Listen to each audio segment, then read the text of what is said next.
સમાચારમાં આગળ વાત કરીશું ભાવનગરથી। ભાવનગરમાં બગદાણા વિવાદ મામલે કોળી સમાજ દ્વારા ન્યાય માટે ન્યાય સભાનું આયોજન કરવામાં આવ્યું હતું, જે શહેરના કુંભારવાડા વિસ્તારમાં યોજાયેલી આ ન્યાય સભામાં બગદાણાના યુવાન નવનીત બાલદિયા ખાસ હાજર રહ્યા હતા। નવનીત બાલદિયા પર થયેલા મારામારીના બનાવને લઈને સમગ્ર સમાજમાં રોષ ફેલાયો હતો। પ્રાથમિક તબક્કે પોલીસ તપાસ સામે આક્ષેપો થયા બાદ અંતે એસઆઈટીની રચના કરવામાં આવી હતી। એસઆઈટી દ્વારા તપાસ હાથ ધરી અત્યાર સુધીમાં ફરિયાદમાં સામેલ 8 શખ્સો ઉપરાંત જયરાજ આહિર સહિત કુલ 14 આરોપીઓની ધરપકડ કરવામાં આવી છે। જોકે તપાસ હજુ ચાલુ હોવાથી કોળી સમાજ દ્વારા આગામી સમયમાં પણ સંપૂર્ણ ન્યાય મળવાની માંગ ઉઠવામાં આવી છે।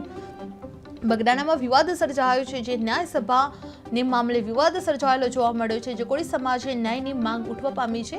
એસઆઈટી દ્વારા 14 આરોપીઓની ધરપકડ કરવામાં આવી છે, જે પોલીસે તપાસ સામે અગાઉ પણ આક્ષેપો કરવા સામે આવી રહ્યા છે, જે તપાસ પણ ચાલુ છે, જે આગળ પણ કાર્યવાહી કરવાની પણ શક્ય જોવા મળી રહી છે। જે એસઆઈટી દ્વારા તપાસ હાથ ધરી અત્યાર સુધીમાં 14 આરોપીઓની અને 8 શખ્સો ઉપરાંત જયરાજ આહિર સહિત કુલ 14 આરોપીઓની ધરપકડ કરવામાં આવી છે, જે મારામારીના બનાવને લઈને સમગ્ર સમાજમાં ભારે રોષ વ્યાપી ગયો છે। જે સમાજ દ્વારા ન્યાય માટે ન્યાય સભાનું આયોજન કરવામાં આવ્યું હતું, જે શહેરના કુંભારવાડા વિસ્તારમાં યોજાયેલી આ ન્યાય સભામાં બગદાણાના યુવાન નવનીત બાલદિયા ખાસ હાજર રહ્યા હતા, જે થયેલા મારામારીના બનાવને લઈને સમગ્ર સમાજમાં રોષ ફેલાયેલો જોવા મળી રહ્યો હતો।